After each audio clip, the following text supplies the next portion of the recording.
With Twilight, I did not know where the story was going. It's like, let's see what's going to happen in the next chapter, and ooh, wouldn't this be cool, and oh my gosh, let's put some bad guys in here. I mean, it was just for fun. So much of it, like the baseball scene, it doesn't need to be in there, but I just loved it. It was fun. When I got done, I started writing epilogues, and I wrote like 3 of them that were like over 100 pages long.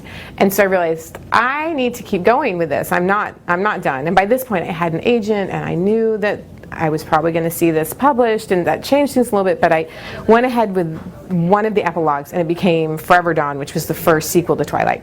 And then later, Forever Dawn was like the rough draft for Breaking Dawn, the 4th book, so I skipped ahead quite a ways. So at that point, I had to sit down and plan, and I knew everything. I knew everything that was going to happen then. I thought it through to the end. A lot of it is in my head, which is why I forget everything else.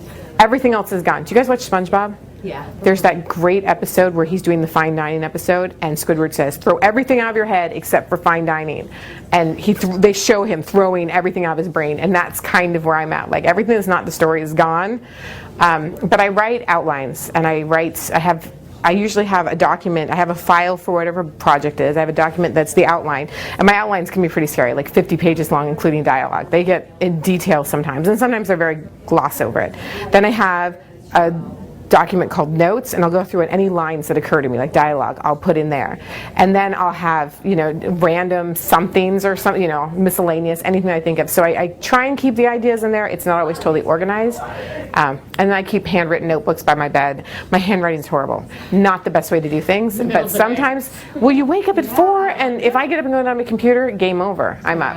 And I've got like, I was talking about the original ending to New Moon, and it's in a handwritten notebook in one of my boxes. I shouldn't look it up and read it. It is a much quieter version. Yeah. My mom was right.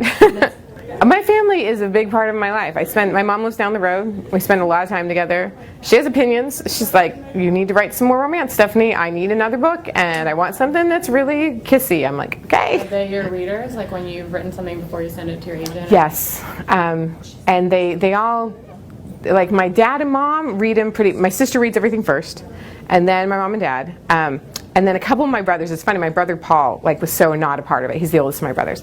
And then after, I think it was when Eclipse was about to come out, he picked up Twilight and read all night for like 2 nights, and then he's like, "I have to have the next one, give it to me right now." And so he jumped on a little late, but now he likes to get things early.